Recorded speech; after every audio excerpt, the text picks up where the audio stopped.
Hi everybody and welcome to Heel Heat. My name is George Coles, and on this episode we're reviewing AEW All In London 2023. And we'll get into the reason why we have to put the year here. First off the bat, if you haven't seen my shows before, I grade everything on a 1 to 5 scale, 1 being the worst, 5 being the best. Before we get to the matches, I missed the segment with Paul White and Grado and Jeff Jarrett. I haven't seen a replay. I know it happened because I've seen people talking about it on Twitter. I assumed the 0 hour was only an hour, not an hour and a half, so I tuned in late and missed that. Hopefully I get to go back and watch it. Hopefully they put it up on YouTube here. With that being said, let's go to the first match that I did see. For the Ring of Honor Tag Team Championship, we get Aussie Open defending against MJF and Adam Cole. I thought this was really fun. I love the fact that they hit the double clothesline, that MJF got the kangaroo kick off. This goofy combination, friendship, really is working really well for them. I thought this was a really fun opener. MJF and Adam Cole pick up the win here, which is kind of a surprise, in my opinion, because I expected different things, and I'll talk about that more when I get to their main event, but it wasn't an unpleasant surprise. It left with a lot of questions, which is always good. I'm giving this a 4. That's followed up by a backstage segment with Britt Baker talking about her 4-way match coming up on the show, and when we get to that,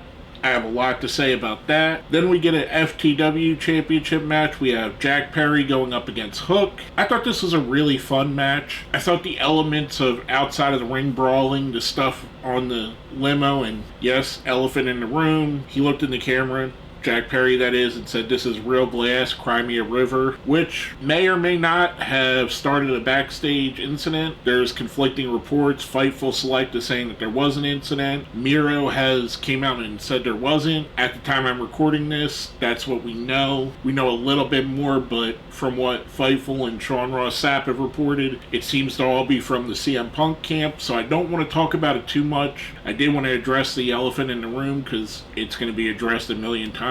Hook does pick up the win here. I'm giving this one a 4. I thought it was highly entertaining. Then we move on to the main show, and we get Samoa Joe going up against CM Punk. This was a totally fun match. Anytime you get these two guys together, they're going to do great things with each other. It's not lost on me that 20 years ago, these guys may have got 800 people to watch them, and now they were in front of over 80,000. This was just a fun match. CM Punk playing into the heel side, doing the John Cena moveset, and then the Hulk Hogan leg drop. That was fun. The tope that Samoa Joe walked away from. I love his walk away spot. You know what I mean if you've seen it. The fact that the win came with the Pepsi plunge, which I don't know if the crowd really knows this Pepsi plunge like that. Maybe some do, some don't, because it didn't get quite the reaction that it should have. Ultimately, CM Punk picks up the win here. I'm giving this one a 4. I thought it was really good. Next up, we get a 6-man tag match. We have the Golden Elite, Kota Ibushi, Kenny Omega, and Hangman Adam Page going up against Konosuke Takeshita, and representing Bullet Club Gold, Jay White and Juice Robinson. I was a little bit disappointed that we didn't get Card Blade out there with them. We had the rest of the Bullet Club Gold, Austin and Colton Gunn out there, and obviously Don Callis as well. This match to me was probably one of my lower points of the night. I'm not saying it was a bad match, but when I look at this and I see the talent involved, I expect more from this. I'm assuming that next week on All Out we're going to have Omega versus Takeshita, and maybe Jay White versus Ibushi or Hangman Page, who knows. Thought this was a good match. The team of Bullet Club Gold and Takeshita pick up the win here with a surprise roll-up. I'm giving this a 3. I thought it could have been better. It wasn't bad, but it wasn't where I would expect it to be. Next up, we have the AEW Tag Team Championship match. We have FTR defending against the Young Bucks. Young Bucks have a somewhat Queen-esque opening before we go into their normal song, and they're out in very much Freddie Mercury from Wembley attire, which was a nice touch. To me, this was the best match of the card. I absolutely loved this. The twists, the turns, the false finishes, the stolen finishes, the kickouts. These two teams really are two of the best, if not the two best tag teams in the world, and they put on a phenomenal match here. I loved every part of this. Ultimately, FTR picks up the win here. I'm giving this one a 5. Next up, we have a Stadium Stampede, which is right about where I would have put it on the card, just to break up the seriousness and the monotony here. We have Eddie Kingston, Orange Cassidy, Chuck Taylor, and Trent Beretta teamed with Penta L0M going up against the Blackpool Combat Club of John Moxley, Claudio Castagnoli, Wheeler Yuta, teaming with Mike Santana and Ortiz. This was probably my least favorite of the Stadium Stampede matches they've done. I think this is the third or maybe even the fourth one they've done. I feel like there was a lot going on here, which there is with these, but a lot that wasn't caught. It didn't have that same energy the others have had, that same craziness the others have had, and that's not to say crazy stuff didn't happen. We had the bamboo skewers going into Mox's head at one point. We had Orange Cassidy trying to dip his hand in glass so he could do an orange punch with glass. We had Eddie Kingston, who was the highlight of it. The one cool thing I did see was Santana and Ortiz working together. Now, do I think that might be a harbinger of what's going to happen going forward? I don't know. I hope so. I love them as a team. I would love to see a match with them versus FTR. I don't think we've had that match yet, and if we have, I don't remember, unfortunately.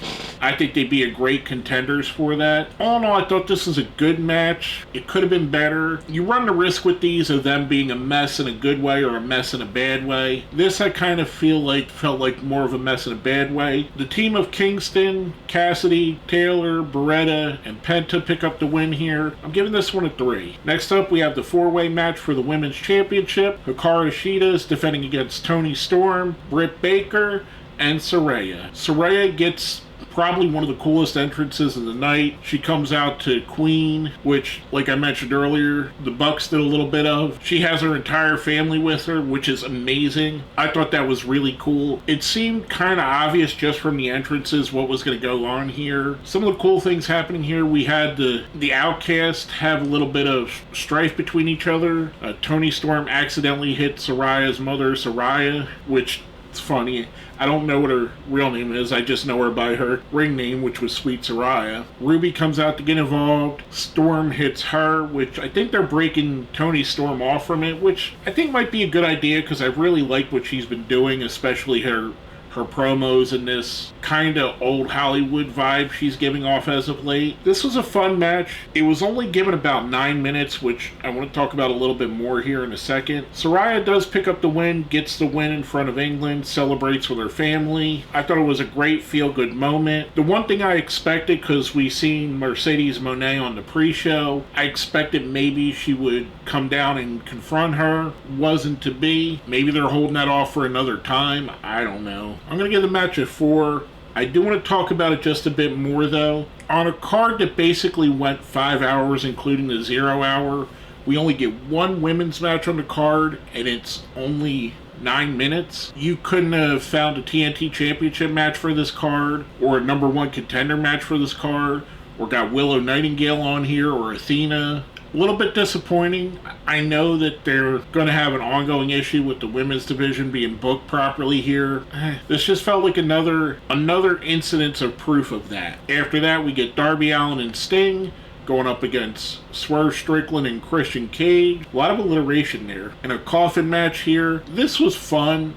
I liked the outside involvement here with Luchasaurus and Nick Wayne getting involved. I liked the Jack the Ripper video that played before Sting and Darby Allin's entrance, where Sting is now in full Joker Sting mode. I like the fact that Swerve was wearing Jimmy Rave's jacket from when Jimmy Rave was in the Embassy, which was a really nice touch. I know Prince Nana and Jimmy Rave are extremely close, or were extremely close. I don't know if Swerve and him were, but it was really cool to see that because I liked Jimmy Rave. I thought he was a great wrestler. This was just fun. Sting, again, he doesn't need to do this. He's a legend, but he goes out there and puts on these crazy matches. I will say, I kind of feel like between the Stadium Stampede, the Jack Perry and Hook match, this, and another match later, they went a little bit too much on the hardcore stuff here. Not that I'm complaining, not that I'm not a fan of that. It just felt a little redundant at times. Ultimately, Sting and Darby Allin pick up the win when they get Swerve Strickland in the casket, which I have to say, one of my big thoughts coming out of this, other than the women needing more time or more than one match on a 5-hour pay-per-view, Swerve Strickland needs to be moved into a title picture, whether that's the International Championship, the TNT Championship, or even the World Championship. He's too good to be the guy that's losing to the people above him on the card. He needs to move up. I'm giving this a match of 4. I thought it was really good. And I forgot to mention about it, Sting got to get Metallica's Search and Destroy